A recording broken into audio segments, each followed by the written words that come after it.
Well, tubers, I'm putting things away right now, and I'll show you what we're working on here in a second. So I put my tools away. Yeah, it's starting to get a little dark, but I was working on the hood, getting it mounted. Had to make a few cuts here, get it sitting on in there.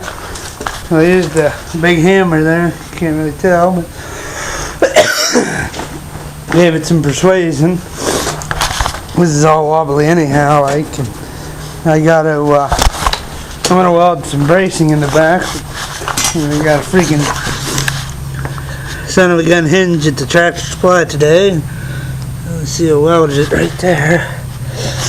Just put a little bit of welding on the side there. Nothing major. Just holding the hood. I mean, the damn thing don't weigh much. Kept the old bungee strap.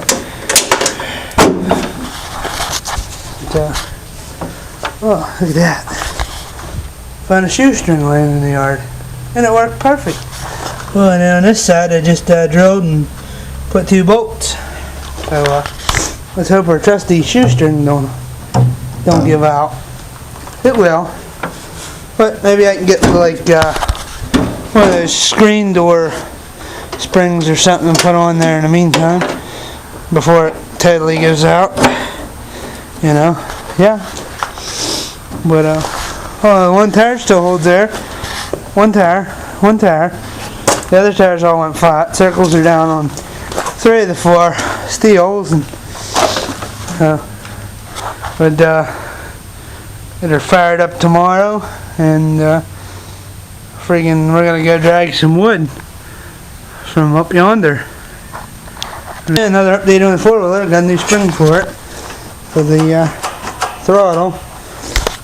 Everybody that tried it out said it was too strong, so I got a spring for it. Still got the pulley laying in the same spot. You can tell. It's my short chain for piggybacking mowers, and when it breaks down you can drag one back. I gotta get the bumper built for this. I don't know.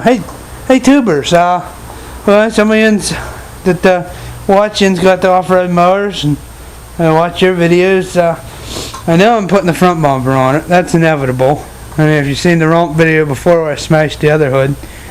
And what do you think? Should I put a back bumper on it?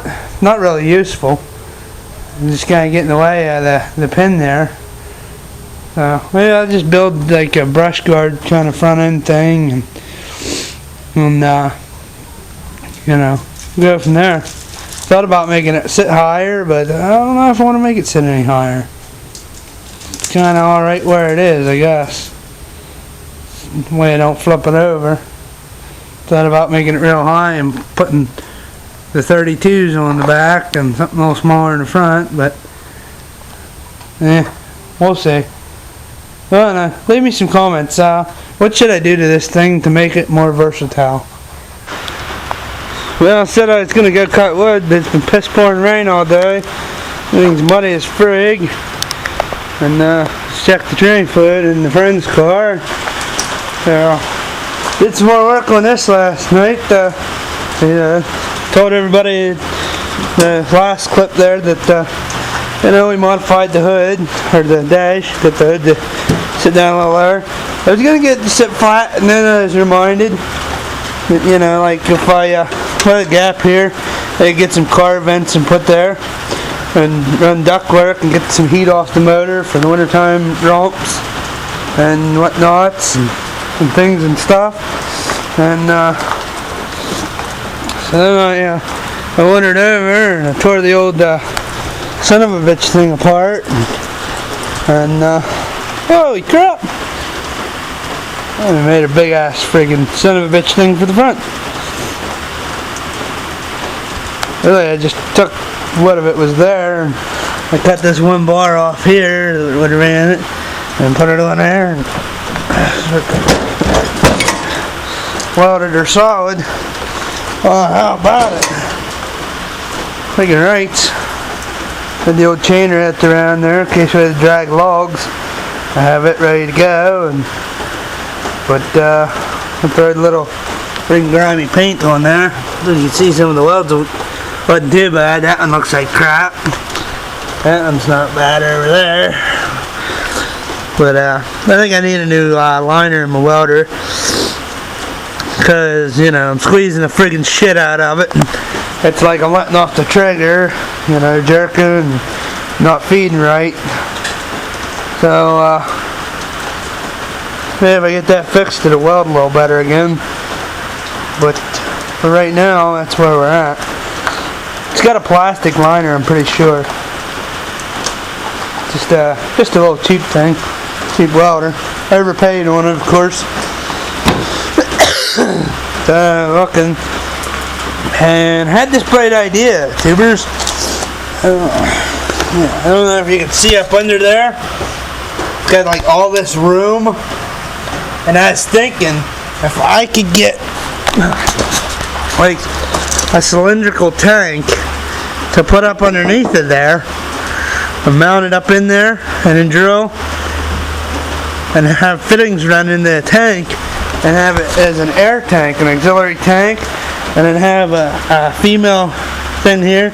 You can hook a short little hose, and like if your tire goes flat, so my tire is flat. Wonder why I got this idea. So if my tire goes flat, I can, you know, freaking air it up, and, you know, out on the trail or whatever, you know. Get it, you know, you get something up in there, and you can just keep chooching air into it till you make it home.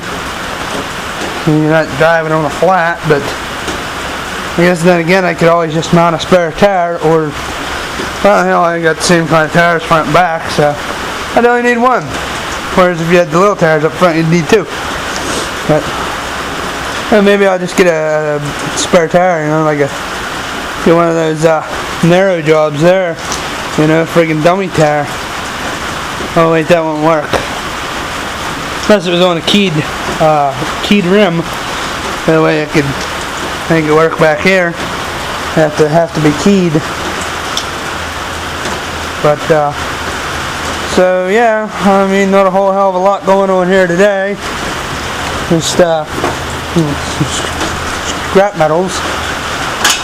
A little bit of this and that, whatnot.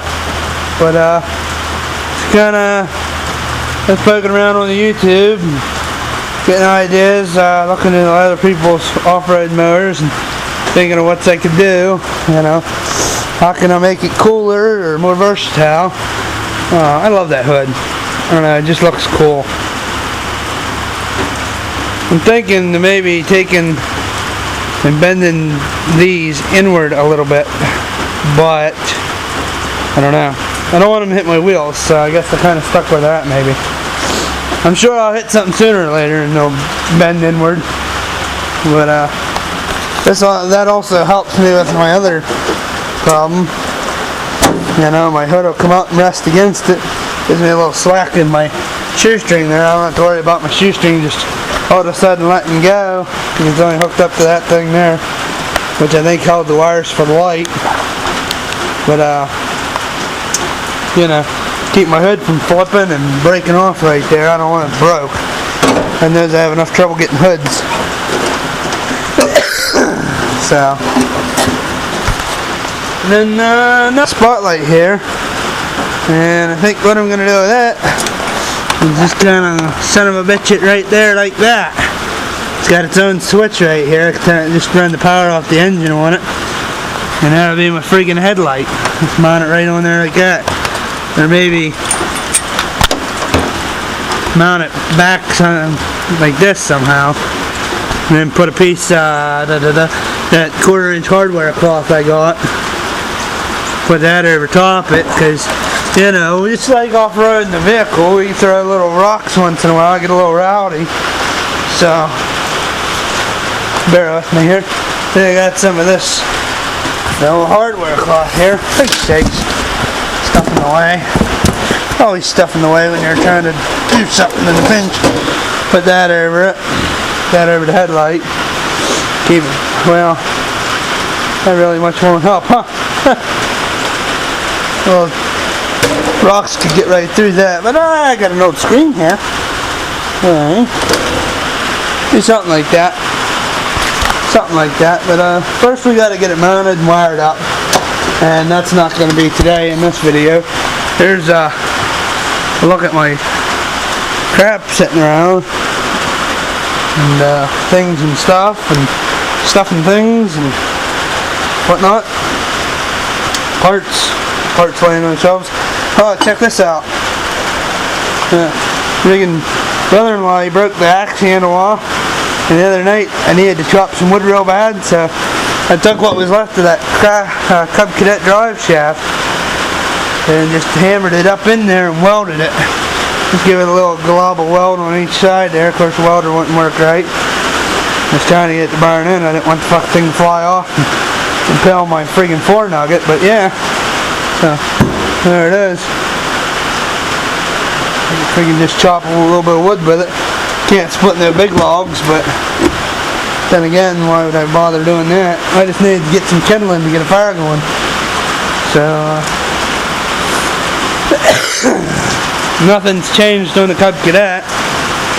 Gotta get at and yank that fender off it, and get the fenders off, take that toolbox off. Now I want to mount make the fenders, they come down obviously. Now I make a little bracket that goes over, and then bolt down like factory here. I'm gonna just walk over and show you, I guess, huh? Yeah, I believe the factory fenders would have bolted right there and right there. So I'm gonna get some flat steel and weld on the inside of this fender, and then you just bolt it down instead of having it tack welded on. Because yeah, then I could just unbolt them if I wanted to, you know, or whatever. But they need to be sandblasted and repainted and everything, and stuff and things, and get that old toolbox out of the way, because, you know, everybody knows I'm a big guy and I ain't got much room for the seat to go. But let's see what happens there. Oh, I never did show you guys my new freaking plug wire. I guess there's a little bit of an update we had here. Yeah, look at that. A freaking Excel. Don't have the numbers on it anymore. It was an Excel street stock or super stock or something, automotive plug wire. And I cleaned it all back up because it was dirty as frig. Came from News Monkey Josh. He had it for something or another. The one end was cut off, so I cut it and put a new end down here off of my Chrysler because I had the extras. Yeah. But holy frig. I was gonna go to bed, but look at that shit. Water just everywhere.